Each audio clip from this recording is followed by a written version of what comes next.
Welcome our YouTube channel GS with आंसू। दोस्तों 67वीं BPSC PT के लिए सेट लगाते हैं जिसमें बहुत ही महत्वपूर्ण क्वेश्चन को शामिल किया गया है।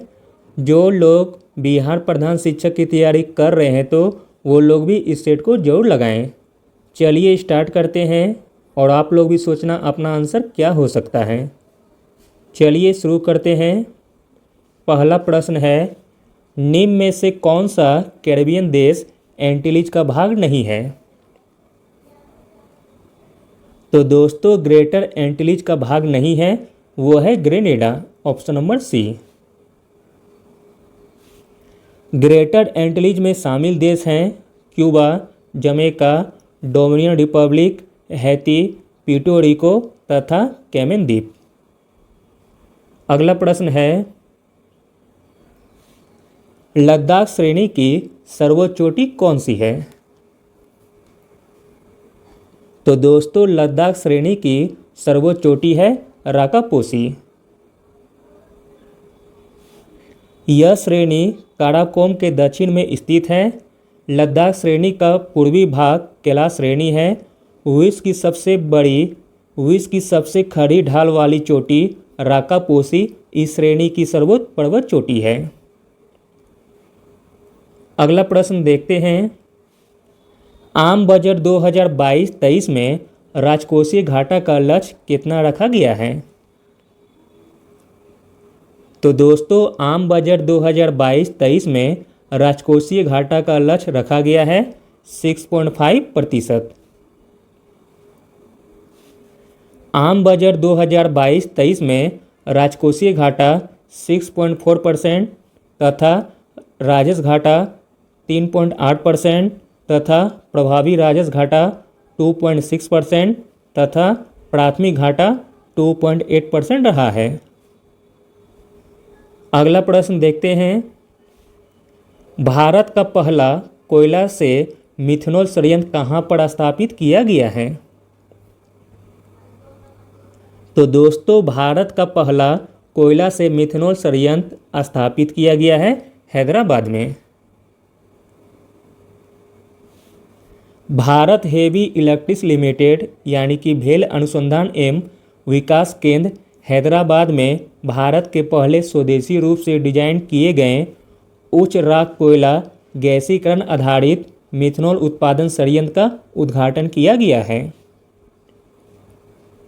अगला प्रश्न है, आर्थिक सर्वेक्षण 2021-22 के अनुसार भारत की स्टार्टअप राजधानी कौन सी है? तो दोस्तों आर्थिक सर्वेक्षण 2021-22 के अनुसार भारत की स्टार्टअप राजधानी है नई दिल्ली। दिल्ली ने भारत की स्टार्टअप राजधानी के तौर पर बेंगलुरु को पीछे छोड़ दिया है। अगला प्रश्न देखते हैं, निम्न में से अल्पसंख्यक समिति के अध्यक्ष कौन थे?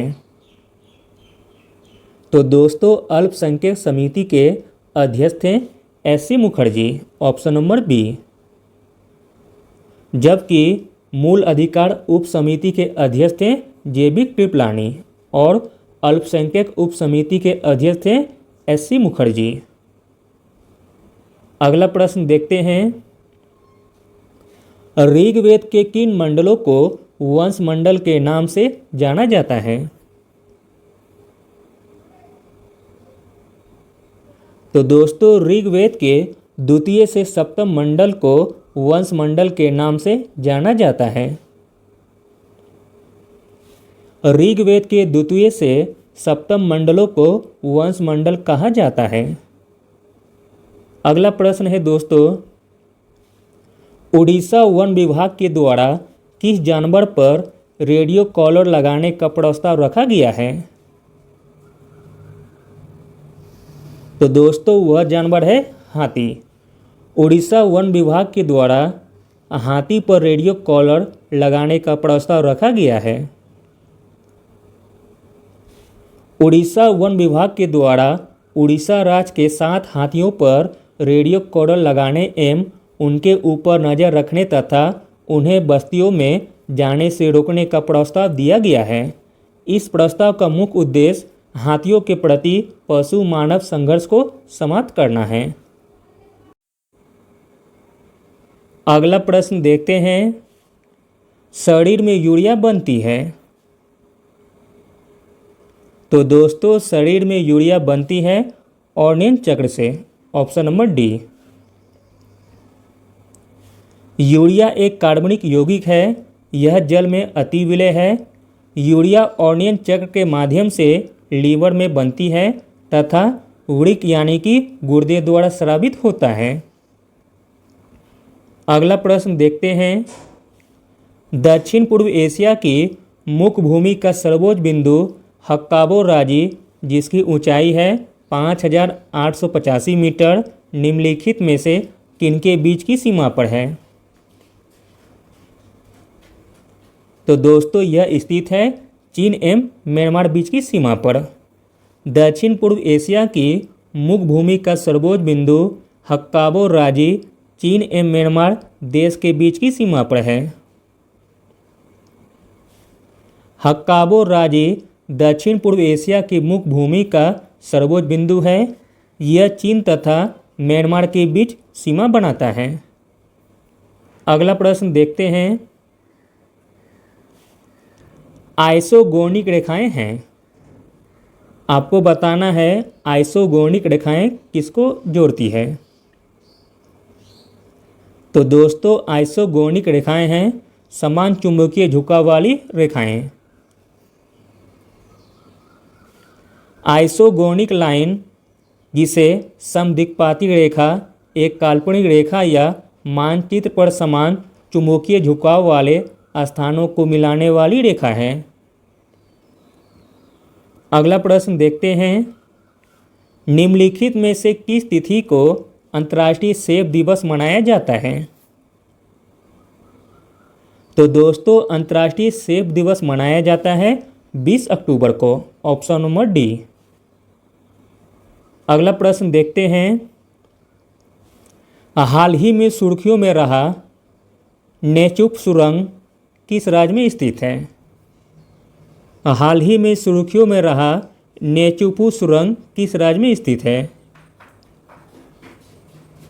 तो दोस्तों नेचुपू सुरंग स्थित है अरुणाचल प्रदेश में।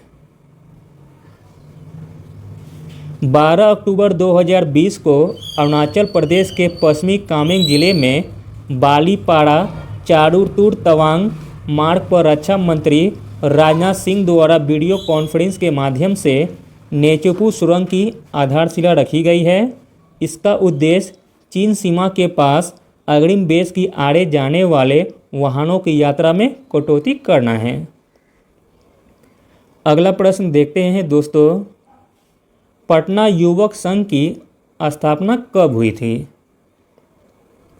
तो दोस्तों पटना युवक संघ की स्थापना हुई थी 1927 में। पटना युवक संघ की स्थापना 1927 में हुई थी। इस संघ की स्थापना मणि नारायण राय ने की थी। अगला और अंतिम प्रश्न देखते हैं, बिहार सरकार द्वारा प्रस्तुत बजट 2021-22 का आकार कितना है। तो दोस्तों बिहार सरकार द्वारा प्रस्तुत बजट 2021-22 का आकार है 2,18,303 करोड़। Thank you.